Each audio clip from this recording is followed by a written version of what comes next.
Hi, everybody.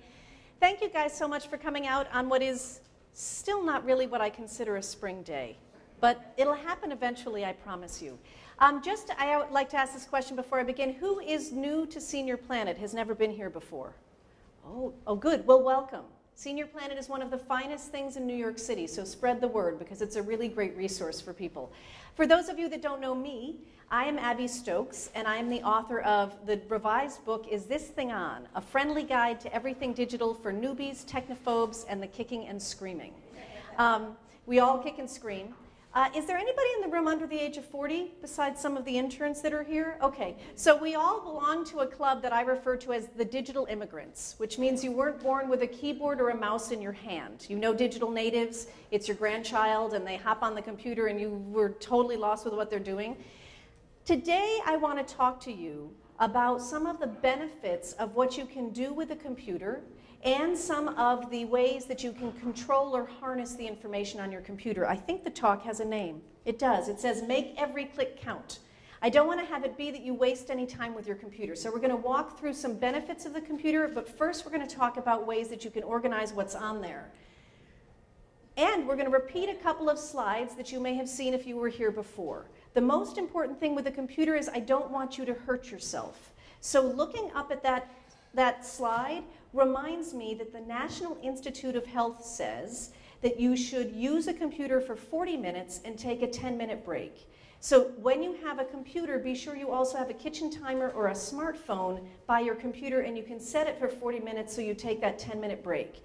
One of the reasons, and if some of you were here before, I've shown you this exercise, but it's worth repeating. One of the injuries that you can get from your computer is something called dry eye.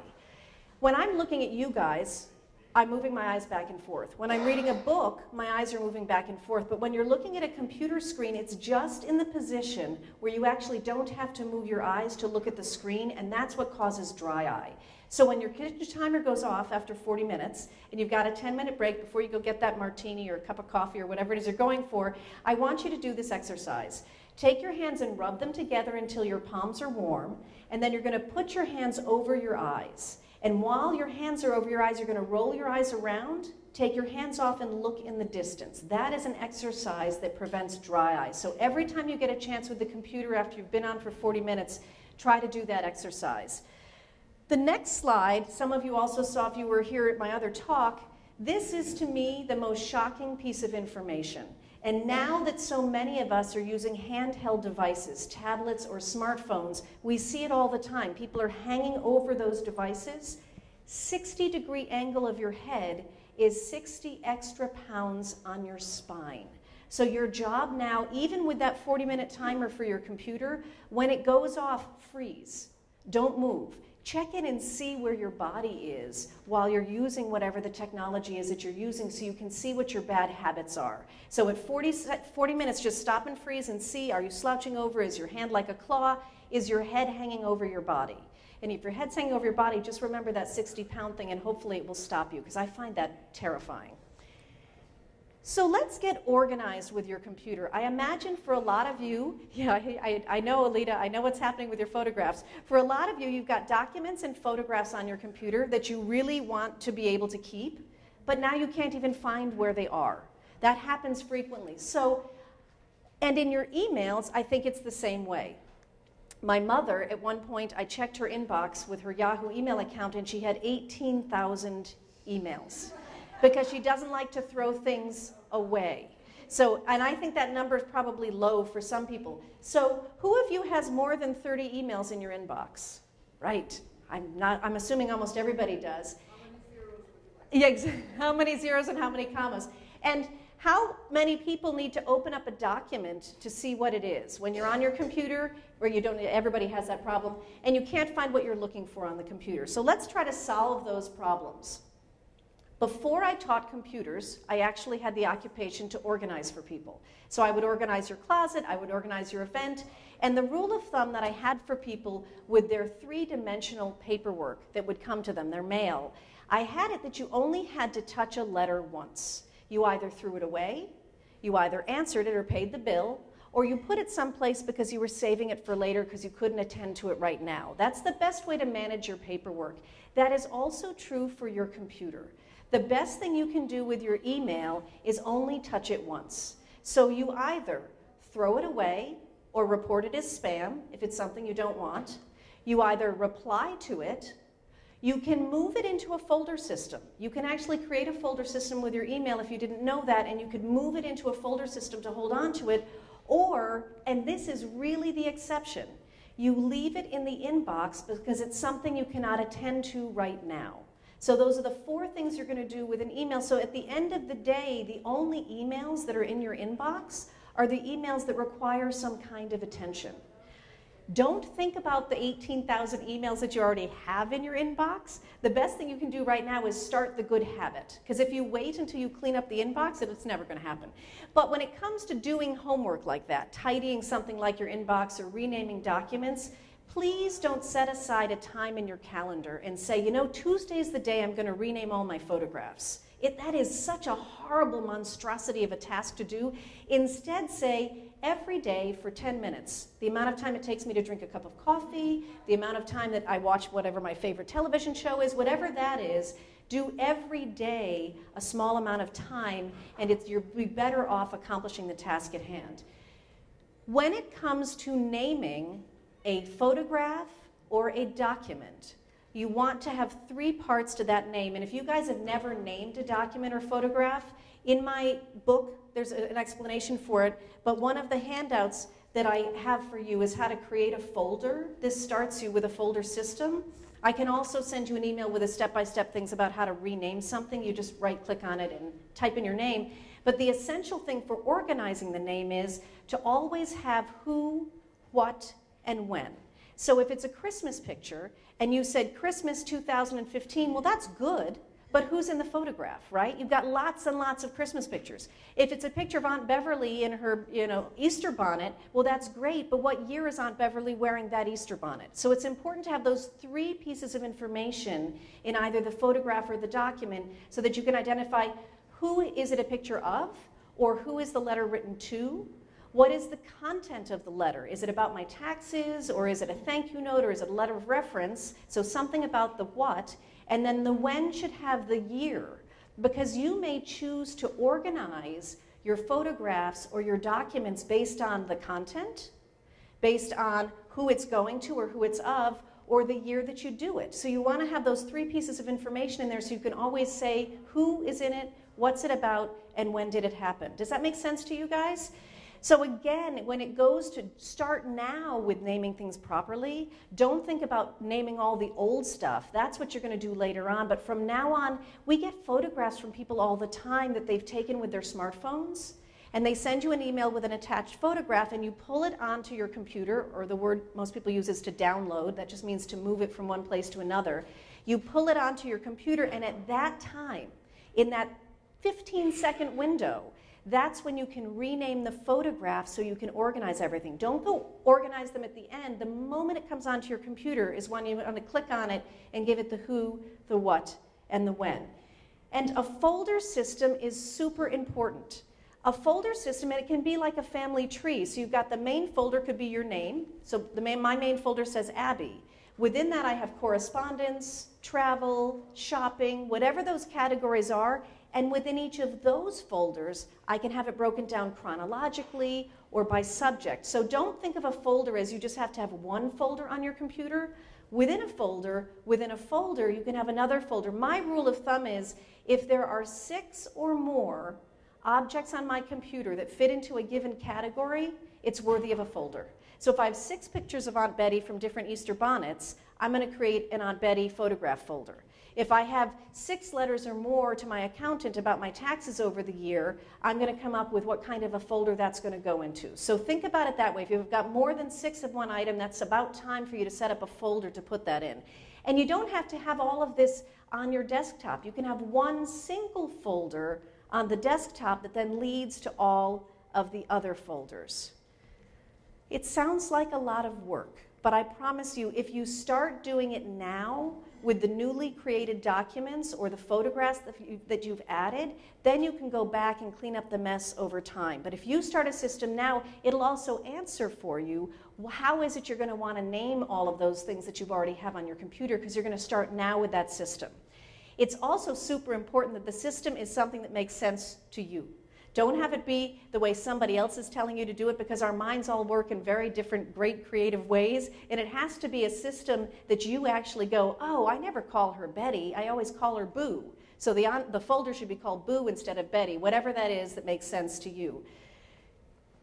Part of the reason why our computers and our email is such a mess is because you have been overexposed with your email account.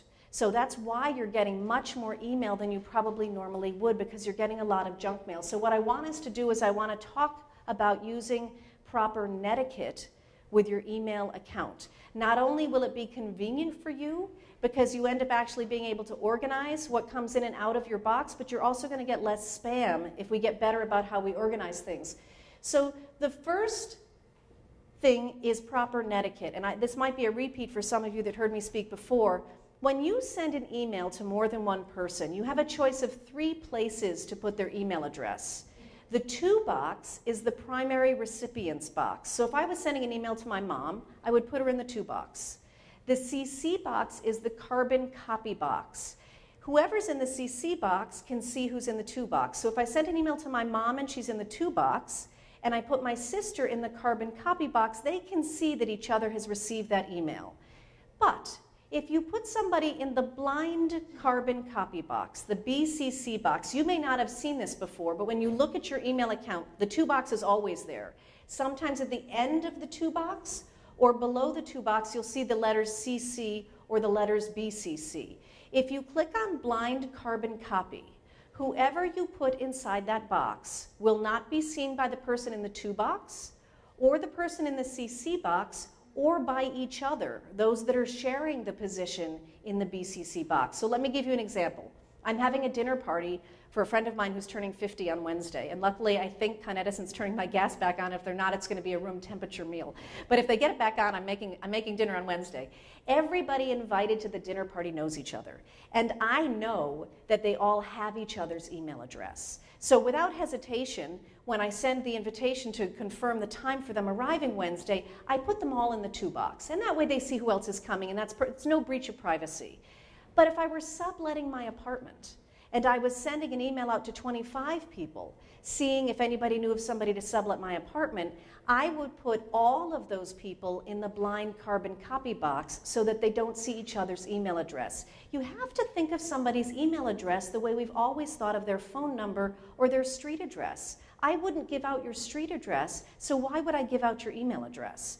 So when you use the blind carbon copy box, you need to put one person in the to box. And that one person should be you, but it shouldn't be your primary email address. I always recommend that if you can do it, you should have 2 email accounts. You should have one email account that you give to friends and family, and one email account that you just use when you're shopping online or you're joining a newsletter or something like that, because that email address is likely to go out there into the universe, and you're going to start getting junk mail to that second email address. Email addresses are free. You can have as many as you want to. You can have the same password for both email addresses. The secondary email address can be super close to your existing one. I often have a lot of clients set up their email address, like my email address is usually AbbieStokes@, and I have one with everybody, Gmail, Yahoo, Hotmail. You can do AbbieStokesShop@, and that's your secondary email address. It doesn't have to be that it's something very confusing to remember. It's just the one that you use for your secondary purpose. So if you put that in the to box, then you're not exposing yourself either to all different kinds of people. You're not putting your primary email address in the to box. So how do you get exposed? We can do the math on this, and again, I said this in the other talk. If I send an email to 10 people, and I ask them to send it on to 10 people, it only takes 6 generations for it to reach 1 million people. And you know how many emails you get where you see yourself grouped in with 20 other people, and then below it you see who got it, and below it you see who got it. So 6 generations, all of those email addresses get exposed. Marketing companies will pay somebody $1 for each email address that you give to them. That's especially appealing if you don't know who it is when you've got so many strangers in the email. So I want you to practice really good netiquette from now on. You are not going to forward an email that has all of those email addresses in it. Before you send it on, you're just going to go and you're going to delete all of those previous recipients of the joke or the recipe or whatever it is. In the book, I also show you how to copy and paste.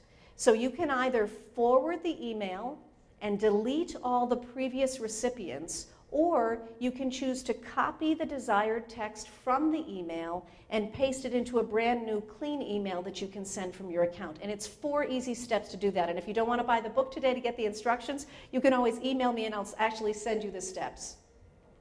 Yes? Oh, I'm going to give you a microphone because they say they can't hear you in the taping, so when people ask questions. Hi. So there was a point at which I realized I was sending emails out and it had my name on it. So I had to go through and search and hunt to make sure that my actual name was not connected.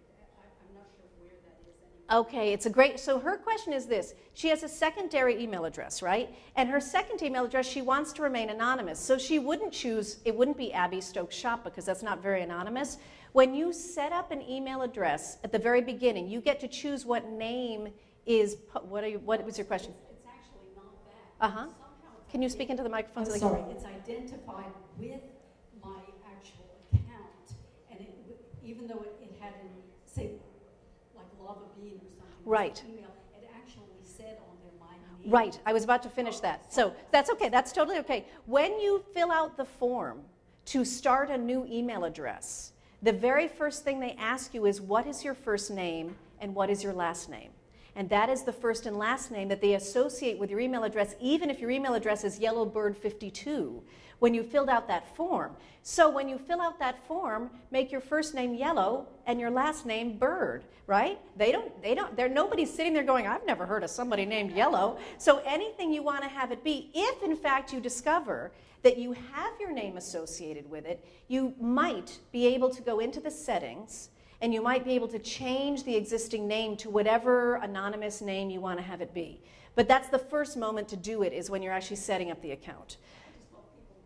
No, it's a really good point. Thank you. So the issue is actually, it's interesting, when you're setting up an email account, there's some things you want to keep in mind. If you lie, write it down. Because if you're taking on a false name like Yellow Bird, write it down. If you don't want to put down your actual year of birth, but they're going to make you put down a year of birth because they want to see if you're 13 years or older, lie all you want, but write it down.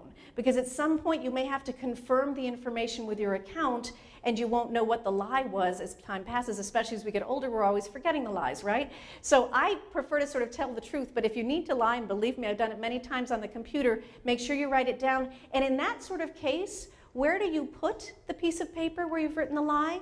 You tape it to the underside of your keyboard or your mouse pad. Don't put it far away. It doesn't need to be hidden in a drawer. This is a simple lie about how you signed up for the email account. So just put it someplace convenient for you to find it.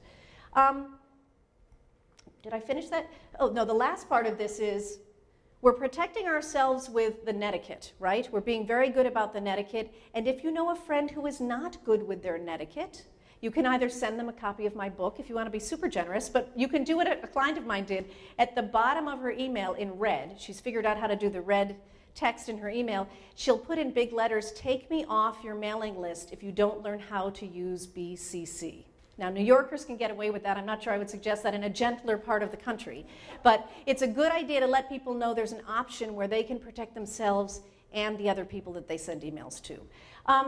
As far as protecting your computer and yourself, to make every click count with your mouse, I want you to always think of your computer as a doorway to your life, the same way the door to your apartment is a doorway to your life. I want you to start to take control of what comes and goes on your computer. That means you can't control what emails you receive, but you can control what emails you decide to open. And if there's any reason why you have a moment of hesitation and you're not completely convinced that it's an email that you want to open, go the way you would with your front door in New York. Don't answer it. Don't open it. Don't let somebody inside. So always think, what would I do if this was coming to the front door of my apartment in New York? And do that same thing with your email, and you're going to protect yourself. I was doing a talk a couple days ago, and somebody asked me whether or not they should have virus protection software on their computer. And it is a very good question. Yes, you should have virus protection on your computer, but will it protect you? Not always, because let's say you just updated it today at noon, right? And then some snot-nosed kid in Wisconsin who doesn't have any friends and who's super smart and loves to use a computer has written a new virus right now. Your computer can't protect itself against something it doesn't know that exists. So 90% of the time, maybe, the antivirus protection software can protect your computer, but that little bit of time, you're the first line of defense on your computer. And take that not as something to be afraid of, take that to be empowering. And I will make a confession to you. I didn't have health insurance for 20 years. I'm super cheap about insurance. It kind of ticks me off. I'm not a fan of insurance. Now I do have health insurance. I have never had antivirus protection software on any computer I own, and I am not suggesting you follow in my footsteps. But I am saying it to you because I have also never had a virus on my computer. Because I do not hesitate to throw away anything I have the slightest question about. Because if I throw away an important email by accident, they'll send it again. And if I don't open up that one and I throw it away, they'll call me on the phone. So I am super duper cautious, not scared. I am super duper cautious about how I control what comes in and out of my computer. So antivirus protection software is never as good as you are at protecting your computer. Which brings up the last question. The way to protect your computer is to not be duped into doing something that you're not sure about. And that means that at any moment when something comes up on your screen that seems to require an action, and you ask yourself, should I click on this? The answer is always no. Because by virtue of asking the question, you don't know the answer, so you shouldn't take the action because you might release something on your computer that you don't want to have be there. If your computer's working fine, it's going to keep working fine if you don't answer yes to that question. If your computer isn't working fine, maybe you do need some kind of an update, but get somebody else to do it for you. That's why Senior Planet is so fabulous, because you have all these resources here where people are going to be able to help you with that. So don't ever answer a question because it's got you scared. That's exactly the time not to answer the question. And now we get to move on to the more fun part of this talk, because that's the part where I want to make sure that you're organized and you're protecting yourself. And now I want to empower you to see what you can do with your mouse that can benefit you and benefit others at absolutely no cost. I am a Connecticut Yankee through and through, and I am cheap, and I like it when it's free. So I want to show you things that you can do for free. These are the give and get websites that I'm going to point out to you. And I did hand out again to you, if you've been here before, the 200 websites broken down by category that I've given you before. On the back of that are the instructions about how to create a folder. So if you've gotten that handout before, I don't want you to disregard it, because on the back of that are the instructions for a folder. Those 200 websites are great websites for you to choose from, but I've handpicked some select websites here that I think you'll really enjoy. And these are the give and get websites. This website is now my new favorite website. It's called vocalid.co. That's not a typographical error. It's not .com. It's .co. I'm a blood donor, and so every time I can give blood, I give blood. And I think it's something, if you're willing to do it, and you're not, although I'm a fainter and I still do it, but if you're willing to do it, I think it's very important. This is a website where you can donate literally your voice. I don't know how many of you saw the movie about Stephen Hawking, but you see the technology that allows him to speak. The voice that is used in that technology is nowhere near his voice, but at least it's a man's voice. Imagine being an 8-year-old girl who doesn't have the ability to speak, and you're given that voice to be the voice that you have when you were able to communicate. That is not an ideal situation for anybody. So what this website does is you can donate your voice for free. It takes a few minutes a day as you want to do it. You could sit for an hour. All you need to do is read the sentences that the website puts before you. They record your voice. You're going to give them some demographic information so they know that you're a female between a certain age range. That's going to narrow down who they're going to donate your voice to. So I think there are 500 sentences that you ultimately have to say. And on a computer, what happens is, just like they do with your blood, and they would break down your blood, they take your voice and they break it down to a series of different sounds. And then they're able to put it into a computer program for the person who would be best suited to have your voice, and they get to have that voice on the automatic system that they're using. So this is one of these kind of fantastic, you feel like you got time on your hands and you're not doing anything useful, go onto this website. It's totally free, it's completely private, and all you do as time allows you to do it, you record your voice and you get to donate it to somebody. And there's a really great video on the site where you see a little girl who says, "That's what I thought I sounded like." And you sort of go, "Oh my God, it's amazing." Anyway, that's my kind of website. If you want to volunteer, your computer is the fingertips away from finding volunteer opportunities for you. Volunteermatch.org is a fantastic website that allows you to put in what are your skill sets and what is the range around your home that you would like to volunteer. Do you want to be 5 miles away? Do you want to be 1 mile away? Do you want to never leave your living room? You can say you never want to leave your living room, and they will match you up with an organization that could use your skill sets for whatever it is, whatever time you want to volunteer. It's a really good resource to find activities that you might want to be helpful with. My mother has this on her computer, so whenever she turns on her computer, this is the home page of her browser, so when she connects to the internet, this is the first page that comes up. It's free rice, and it's just a word game. It's totally free, and all you do is you answer the quiz. They usually say, like in this case, it says kid means peak, child, friend, mama.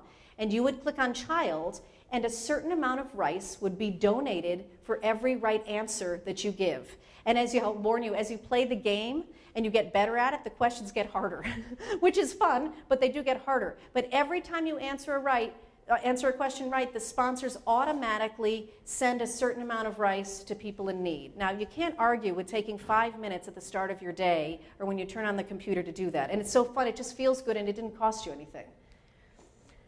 Kiva, Kiva.org, is a fantastic organization. This is about money. The average donation is $25, and it's not a donation, it's an investment. You are putting $25 towards a person, usually in a third world country, who has a business idea that they want to put forward, and it's not going to cost them very much because where they live, but getting that money is almost impossible to them. Kiva is a great idea for a gift for your grandchildren. You get to track who it is the money went to and how their business is doing with the money that you invested. 98, is it 98 or 96? I think it's on the next page. 98.75% of investments, 98.75% of investments are paid back to the investor. I do not know of any other company that has that kind of return rate on your investment. Most people redonate that average of $25 back into another company because it's so exciting to see how well these people do with such a small amount of a donation. So this, to me, is a fantastic website, very little out of your pocket for this, great results, and it's a really good example to give to young kids to watch how a business does with a small, heartfelt investment to get somebody on their way. If something happens, like when Hurricane Sandy happened, I had a lot of my students ask me, where should I get online to donate money? And it is unfortunately quite shocking how many organizations that you give money have an enormous percentage go to their administration and not to actually the cause that you were helping to help.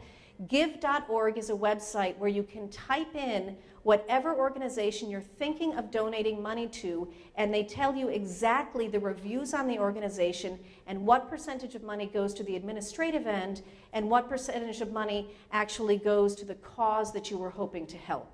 So before you decide to get online to donate money, go to give.org and be sure that you're giving it the way you want it to. It's interesting, when you look at that website address, you notice it ends with .org. To have a website end with .org, it indicates that it is indeed a nonprofit organization. Not all nonprofit organizations end with .org, but it's a good indication. If somebody doesn't, you want to actually have a flag go up and say, is it really a nonprofit organization that I'm donating to? I'm not really sure because it doesn't say .org at the end. You definitely want to look those up if you don't see it. Any questions about any of those websites right now? So there are many more of these. I'm going to do a blog posting on my website actually just about this sort of thing. If you discover, you hear from anybody else, any other websites like this, please email me because I really love to kind of have a big field of suggestions for people for the websites that they can go to. So we just did organization, we just did safety and protection. We just did give and get, websites that you get something by giving something. I want to talk now about websites that let you be heard. Your demographic is the largest growing demographic on the internet. You are the wealthiest demographic on the internet, and you are the stickiest demographic on the internet, which means you have a faithful nature. If there's a website that you go to, you tend to go to it regularly because you like knowing how it works and you like knowing where you're going. That is not true of younger people. They tend to bop around and leave. So to me, you should be the most powerful demographic on the computer, right? Largest growing, stickiest, wealthiest. You're not.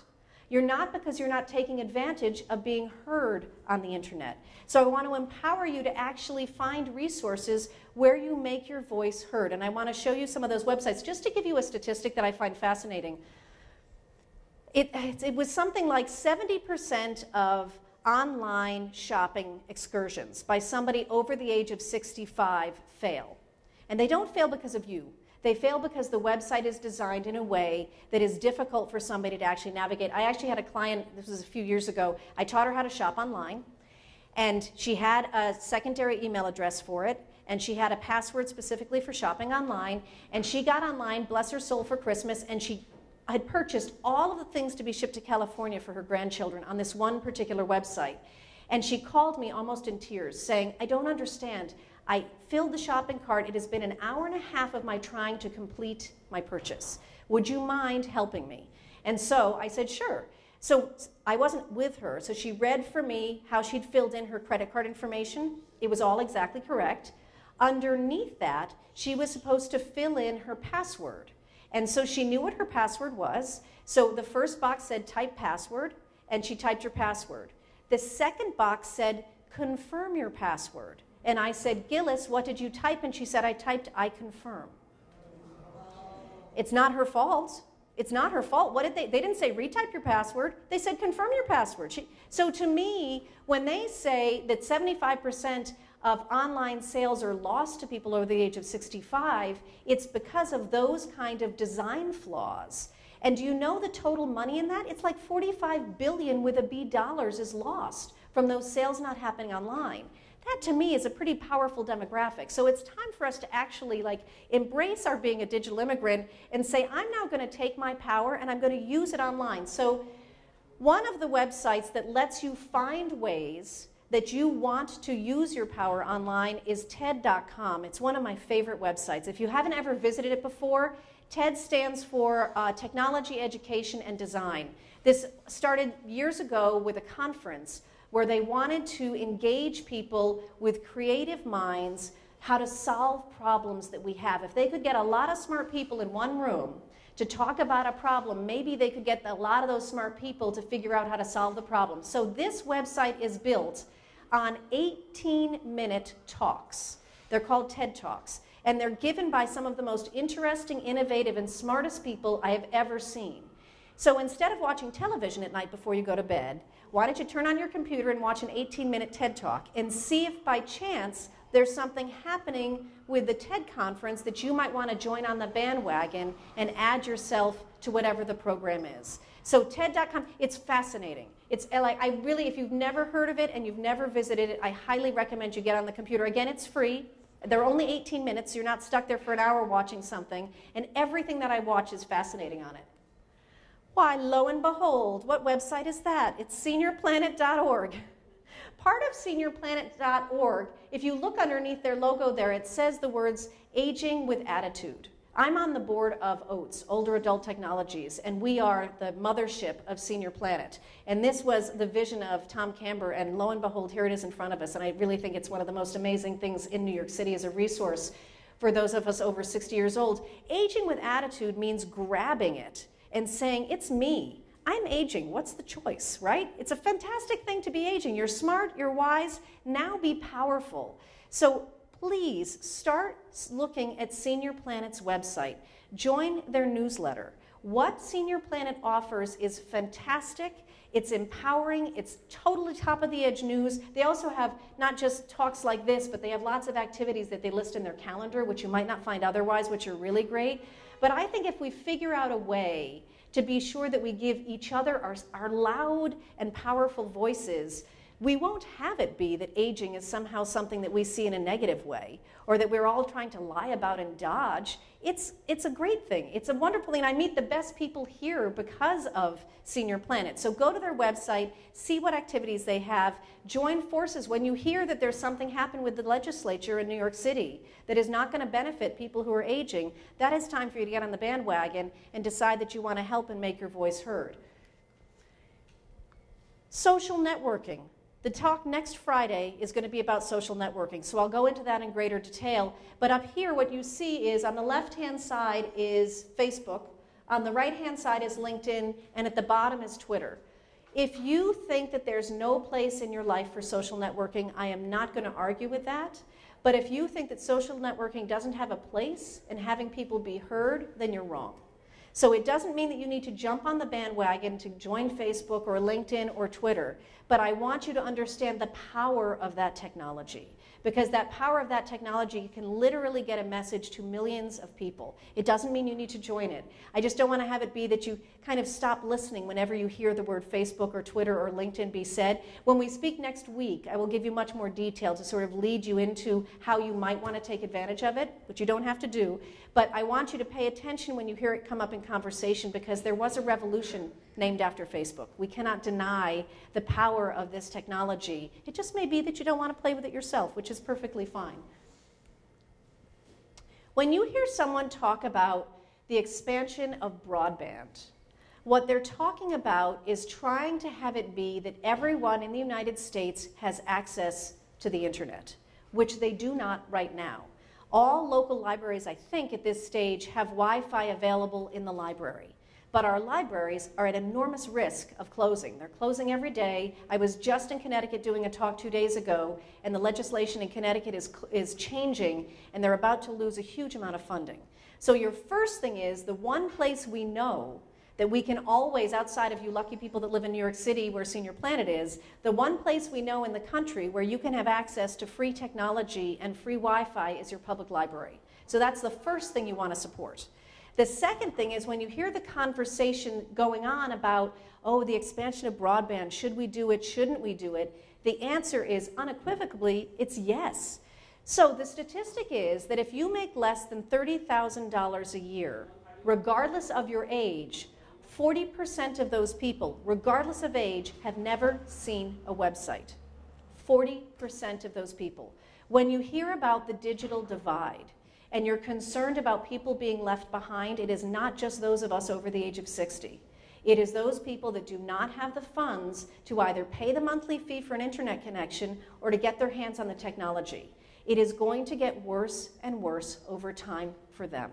So we have to take into consideration that, we crumble when people are weaker and weaker in our society. So whenever you hear broadband expansion, what they're talking about is finding a way to have there be free Wi-Fi throughout the United States. And I will tell you, we rank 15th in the world, 15th, below countries that have much less money. Not with where we have Wi-Fi, that's with how fast our Wi-Fi is. We're 15th down in the speed of the Wi-Fi that you pay for at home. We're not even in the numbers as far as having free Wi-Fi in the country. It's really shameful. So this is one of those things that I think makes a huge difference for all of us. It'd be much easier for everybody if we had free Wi-Fi everywhere. So the second piece of paper that I gave you, some of you have gotten before at other talks. I've done these talks all across the country over the past few years, and at the end of the talk, somebody says to me, all this technology, I'm really not in touch with my family. And the statistic is that you're actually point by point making more contact with your family. It's just not necessarily rich contact. So what I did is I made a list of activities. I call it the grandparents' cheat sheet for staying in the game. It's a list of activities that take into consideration the existing technology, but using it in a way that actually draws your family closer. And for those of you that might be librarians or teachers or know organizations like Senior Planet who do this sort of thing. There are a lot of intergenerational programs where it's not you doing this with your family, it's with seniors dealing with high school students with programs. That's what this is. So one of the examples in there that I think makes so much sense now, everybody's smartphone takes video, right? Everybody's smartphone can take photographs.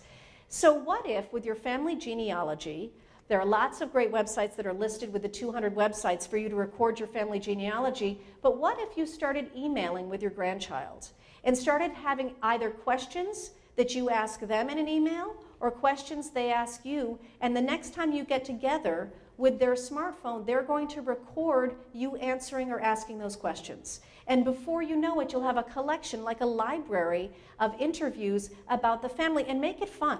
If your granddaughter is 11 years old, let's say, go back and find a photograph of their dad or their mom at 11 years old, scan it or take a picture with your smartphone and send it on to the child.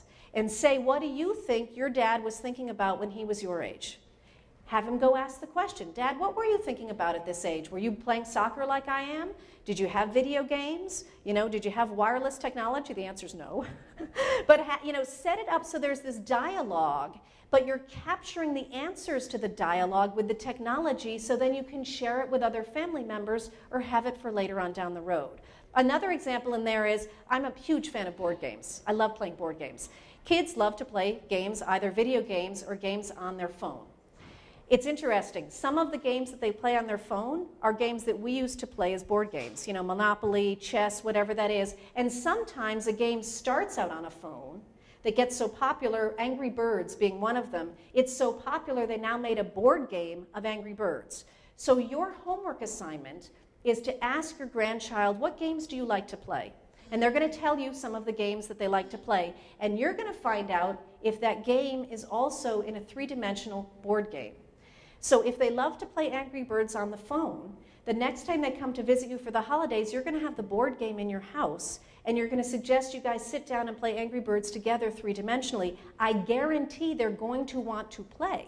And then they're going to discover that, oh, wow, when you actually play with a live person three-dimensionally, you get to chat, you get to eat cookies together, you get to laugh together, whatever that is, it will lure them in. So you can also then, in turn, you grandparents can say, okay, I'm going to get on board. From now on, I'm going to once a day a week for a half an hour get online and play the online game with my grandchild that they're playing. So you don't have to do it with a board game. You get online with their game as well. That's why it's reciprocal. You learn a little bit about what that's like. You may not like it. You don't have to do it forever. And they learn what it's like to play a three-dimensional board game. So that's what the suggestions are on the Go Retro page, so that you can actually take this technology and feel like you're using it in a way that you get better connected with your family. Before I open it up for questions, again, for those of you that weren't here before, I have a new book. It's called Is This Thing On, as I said before. I have copies here for purchase if you want to. It's $18. Check, credit card, cash. I'll even let you mail me a check. But you don't have to go to my book to get lots of helpful information. I have a brand new website called AskAbbyStokes.com. And everything on this website is free, and a lot of it is follow-up to what's in the book, or some of it is what's in the book. There are a lot of excerpts from the book in here. The most important thing is, I asked this question the other day when I was here, how many retired teachers or librarians are in the room? None today? Oh yes, yay, hail to you. Most honored profession there is as a teacher or a librarian. On the website, I have a page devoted to teachers and librarians. It's a list of resources for them to use to try to make their jobs easier. But you can use it as well.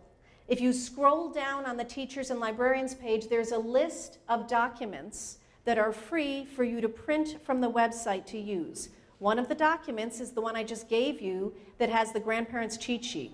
Also, the document that says how to create a folder is up there. The document I gave you last week about creating a password is up there. There's a document on there about LinkedIn. So all of those documents are right there, free for you to print from my website.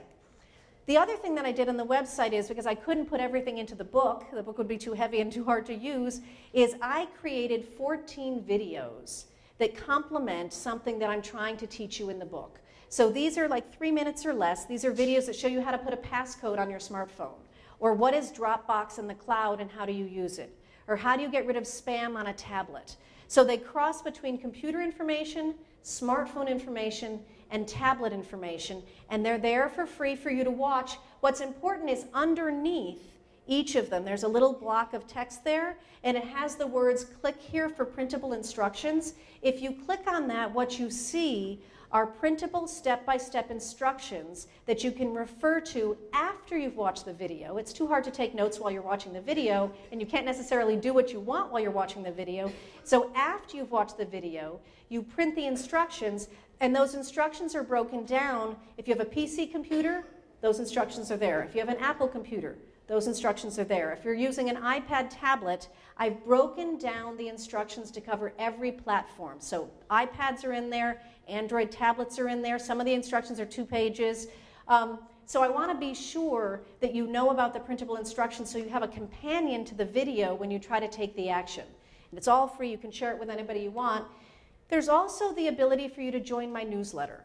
And so in the top right corner, I think, of every page of the website, you can type in your email address, or I have pages here, I'll put them on the front desk when I go to sit over there, where you can write your email address. I don't give it to anybody, I promise. It doesn't get out to a marketer. I'm not making $1 for each time I give away your email address. 2 weeks ago, my newsletter was about online dating. This past week, it was about phishing scams. It was about email scams and who to contact if it happens to you to try to get your name off the list and alert the authorities so they can try to pursue it. So sometimes it's serious, sometimes it's fun, and I'm always welcome to your suggestions. I really want you to feel free to email me, as some people already did from the last talk. Email me with a question. If I don't get it right the first time, hopefully I'll get it right the second time and give you the right answer. If you have suggestions of videos that you want me to do, I'm very happy to do a video and put it on my website for you specifically for what it is that you want to do. Next week, we're going to talk about social networking. So next week, we're going to talk about Facebook and Twitter and LinkedIn. And the last part of that, LinkedIn, is for most of you probably the most important thing. If you know anyone who is pursuing a job, or anyone who's looking for an employee, not being on LinkedIn is like not having a resume nowadays. LinkedIn is the largest professional social networking website online. So next week's talk isn't just about, putting up a video of your cat doing somersaults or your favorite recipe. Next week's talk is going to be about how to take social network and maximize it to benefit what it is that you're pursuing. And in the case of people who are job seekers, tell them about coming to the talk, because I really do want to talk to people about how to use some of these resources, either if you're seeking a job or if you're trying to promote something that you're doing. Now I'm going to open it up for a moment to some questions from you guys, and I'm going to pass you the microphone so that we can record the questions while you ask them. Yes? Abby, if I'm not interested in a job, I'm not looking for anyone to work for me, so what are the benefits of LinkedIn? For people who use LinkedIn who aren't job seekers, it's if you were in a position in a company or an organization and you wanted to follow what's still happening in that organization. So I would say truly, if you're not pursuing a job and you're not interested in whatever your field was before you retired, LinkedIn probably isn't for you. Really, a lot of people say to me, I had a very sweet client who said, I might repeat this story next week because I'll forget I said it to you, but a client said, I keep on getting these LinkedIn invites, and she's like, I don't know what LinkedIn is, and I'm like, that's fair that she says it that way, and then I said, it's actually LinkedIn, and for her, it serves no purpose. So for many people who are retired, LinkedIn isn't really where you're going to maximize social networking. Facebook would make more sense to me than that. I'm going to pass that microphone. Oh, you have a microphone right there. There's a woman right on the other side of the pillar. What are you supposed to do when you get one of these? Okay. I get them, and I had, at first I thought the guy was sending me a message, so I responded, but I never heard anything, and now I keep getting these things. I don't know who these people are. You brought up some great questions. So if you receive an email from somebody inviting you to their LinkedIn account or their Facebook account, or even to open up a photograph, always look at the email address it actually came from, because you're absolutely right. When you get an invitation from LinkedIn, it's not actually coming directly from the person on LinkedIn, it's coming through LinkedIn's account. So you don't want to reply to that email. You want to initiate a new email to your friend and say, you know what, I'm not on LinkedIn, I don't intend to be on LinkedIn, but thank you very much for the invitation, if you want to be that polite. You cannot respond to it at all. That is totally an option for you, is to just throw it away, not respond. Here's the problem. And again, pardon me when I repeat this next week, because I want to be sure everybody hears it who isn't here now. when you sign in for LinkedIn, if you choose to do it, there is one point where LinkedIn says, do you want us to contact your contacts? It's a question, I'm bastardizing it a little bit, but it's close to that. And there's already a little check mark inside the box. And what they really are asking is, can we now go access all of the addresses in your email account and invite them to be your friend or your connection, as it is on LinkedIn? They don't say it that way. So you think, oh, well, sure, I want to have some of my contacts on LinkedIn. You're not really sure of the answer. It's another should I moment. People say yes, and then they put in their password, and then all of a sudden every contact, oh, it's my phone saying I've been talking for 50 minutes, every contact from their email account goes into LinkedIn and automatically gets an invitation. And then it gets worse. LinkedIn sends the invitation 2 and 3 times more. So you get, sometimes that's why you get an invitation. You're like, I already said no to Bertha, Richard, whoever it was, or I threw it away already. Why am I getting a second one? LinkedIn will send 3 invitations before they give up and stop sending them. So it's not your friend who's haunting you and you're like, geez, she's pushy. She's not being pushy. She didn't know that she gave LinkedIn permission to do that. And it's not LinkedIn's fault. She didn't read it before she went on. She could have. What you could do in that moment is that little check is inside the box. You click on it, and the check goes away. And so then you consciously add whoever you want to add to your LinkedIn account directly by pursuing them. But it's very important that we read, and I know it's a bore, like I don't read all the contracts when they say it's an agreement for something, but when I see something checked like that, like when you're shopping online often, they'll say, save your credit card information, and it will be automatically checked. And you want to deactivate that. They've defaulted it so that it automatically saves your information. You may not want that to happen.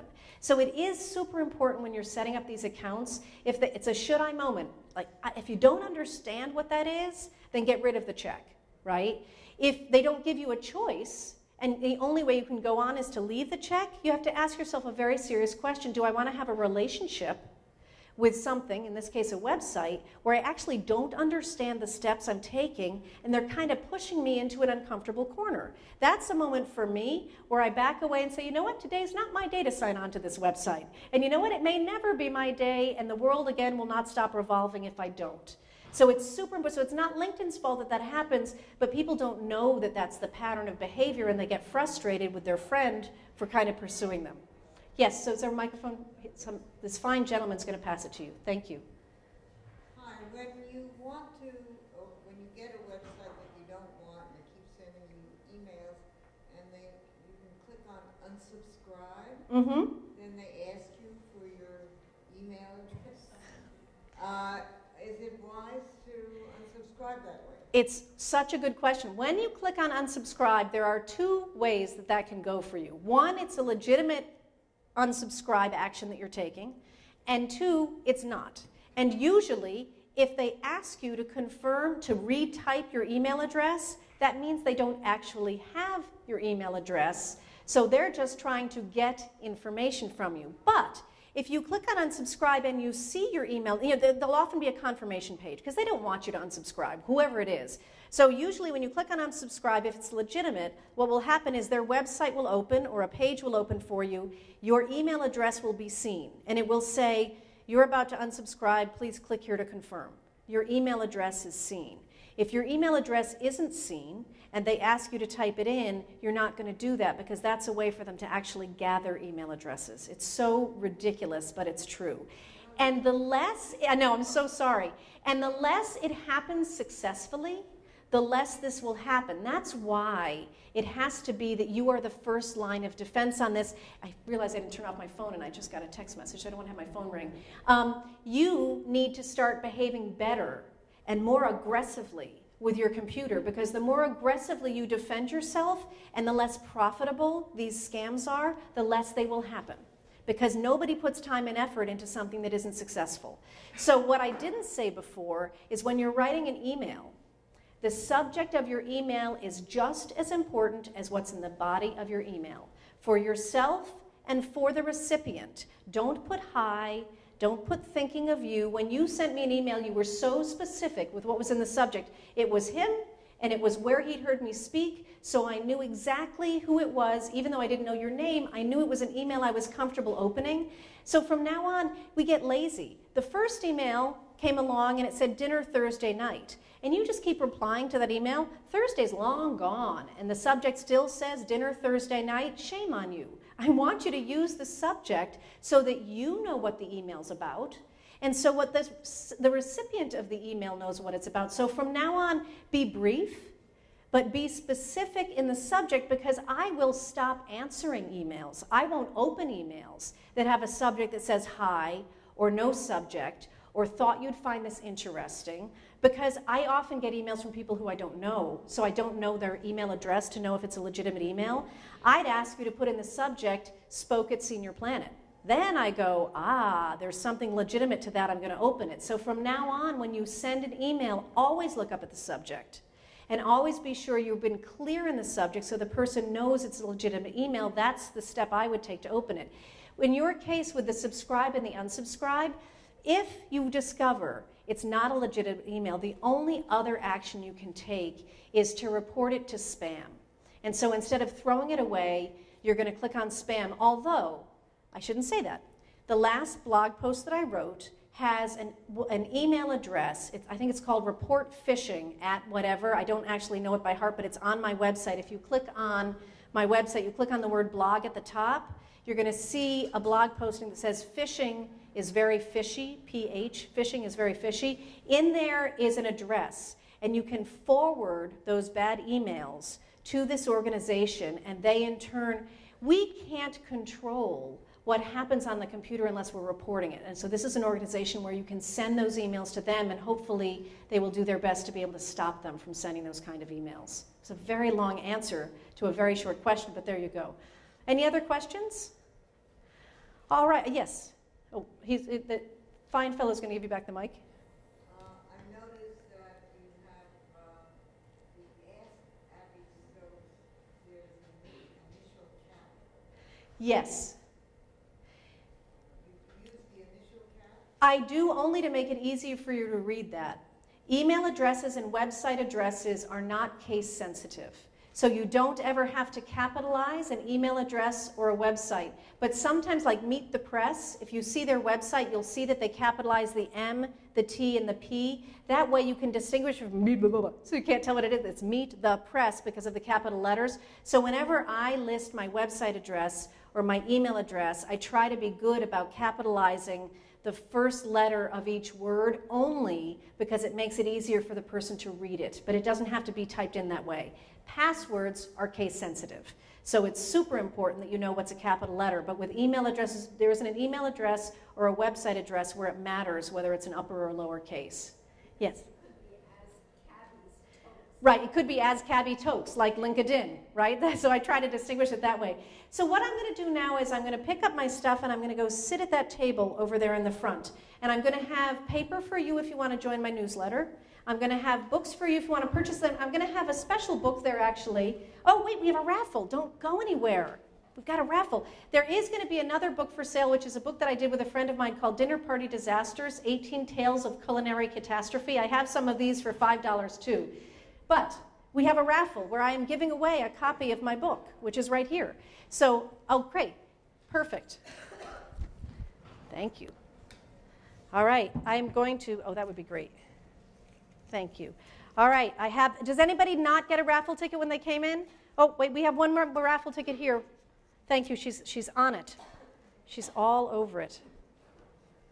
All right, I'm just going to shuffle these while we get one more raffle ticket to you. Just out of curiosity, who in this room has a tablet as opposed to who has a tablet and a computer? Okay, so about the same people. Who's thinking of getting a tablet who doesn't have one yet? All right, so that is a really helpful thing for you to do. If you want to watch the videos on my website, there are lots of videos about using tablets. If you don't have a tablet yet, go on and watch the video so you sort of get a sense of what a tablet can do for you. All right, you guys, I'm not looking. I'm picking, and it is 870522. Yay, I will meet you over there with the book because that's the way I'm heading. Thank you guys so much for coming. Please come next week and bring somebody who wants to learn about social networking. We have another question. One question. I'm going to give you that microphone. We got one question. Is it safe to give your Wi-Fi password to a neighbor or a neighbor's friend? It's a great question. Is it safe to give your Wi-Fi password to a neighbor or a neighbor's friend? Is it safe to give the key to your apartment to a neighbor? I have a neighbor who has the key to my apartment. And it's an older couple who have a very limited income. They live right above me. I gave them my Wi-Fi password because I knew they couldn't afford to pay for the Wi-Fi every month. So I made the choice to trust them with that information. But they also have a key to my apartment, and I have a key to their apartment. If you're going to give away the Wi-Fi password, you just have to be sure that the person that you give it to is somebody who is trustworthy, who is not going to give it out to every house guest that comes into their house or give it to your other neighbor. The super disadvantage to giving it away isn't just that your security, they might be able to breach your computer while you're doing something you don't want somebody to be able to see. It also slows down your signal. It's like a highway. The more people that are using it at the same time, the slower it goes. So if you had every neighbor using your internet connection at the same time, opening up a website could be slower for you, and that's a drag since you're the one paying for it. But most importantly, it's that you need to trust them with that information. So I trust the neighbors upstairs. You'd have to decide whether or not you trust your neighbor. And there's another question, but we don't have a microphone back there. Can somebody run over here? Sorry about that. They just want to hear you on the tape. In relation to that question, my neighbor also asked for my connection. You know, not the password, the actual... The physical connection. The physical, whatever you put on, you know, to say that you've got Wi-Fi. Right, that is the password. Oh, it is? Yes. Oh. Yeah, so you would need the account number, the name of the account, and the password. Okay, but they use that, my connection. Right. Now, when it comes to that, I've looked up, you know where the stripes are at the bottom of the screen on the right-hand side? Right. When I go into that, I see a lot of different people, but they all, presumably, have their own connection. Correct. Now, the people who go on my connection, do they not have a Wi-Fi connection that they pay for? Okay. So her question is this: when you're on a computer and you click on the bottom right corner where the Wi-Fi connections come up, you'll see a lot of names, especially in New York City. You'll see that most of them have a lock after the name. That means you need the password to use it. If your neighbor has asked you for your Wi-Fi connection, it means that they are not paying for Wi-Fi. You are paying for their Wi-Fi. You are letting them use your signal for free, which is lovely if it's a conscious choice that you've done, but somehow they asked you that without explaining to you. That means you're not paying extra because they're using it, but it does mean two things. Your connection is slower when you're both using it at the same time, and if they were a computer geek with much more information in their brain than I have, it is not impossible for them to be able to access what you're doing on your computer while they're on the same Wi-Fi connection. So the best thing you can do is call your cable company or your phone company, whoever it is you're using, and have them walk you over the phone how to change the password on your Wi-Fi account. It is not going to be hard to do, but you want to get a technician on the phone to do it, and then when your neighbor says, I can't seem to get onto your Wi-Fi, go, oh, I don't know why, I never changed the password. Whatever you want to say to them, because they did that was a little not pleasant thing for them to not make it clear to you that they were actually using your Wi-Fi connection for free. Yeah. All right. Oh, yes. So when my son is gaming online, that's why my Wi-Fi is so slow? Yes. Yes. So when somebody's doing something online, visiting a website, live streaming a movie, or playing video games, the Wi-Fi connection, it's a highway. Only so much can pass through it at a certain time. So if a lot of devices are using it at the same time, everything gets slower, right? It doesn't matter. He's using your signal. He's using your signal. One more question, then I'm going to go sit over there. Yes. Oh, sorry. There'll be two. There'll be two.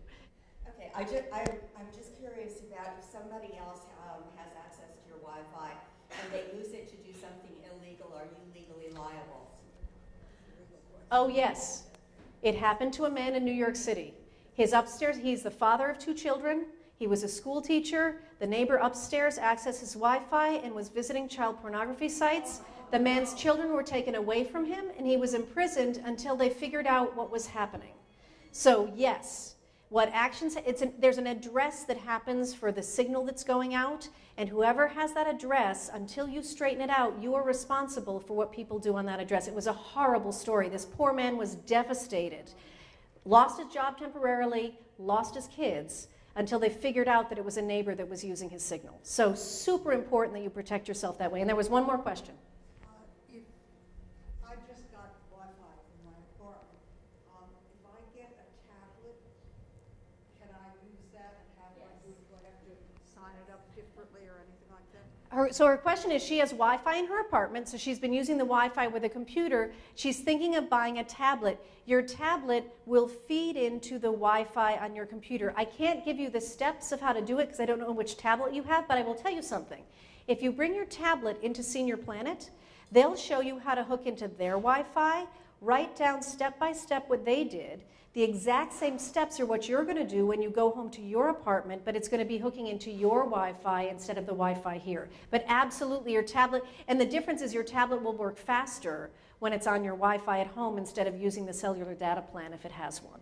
Now I really am stopping, but it doesn't mean you have to stop the questions. Okay, wait one more, I'll let her go. Oh, her question is, how much does it cost monthly to have Wi-Fi? It varies a little bit. The least expensive that I know now, unless somebody has it better than I've heard, is $25 a month. It can go up higher than that, but that's the least expensive that I've heard. Okay, now I really am scooting over there. Thank you guys so much for your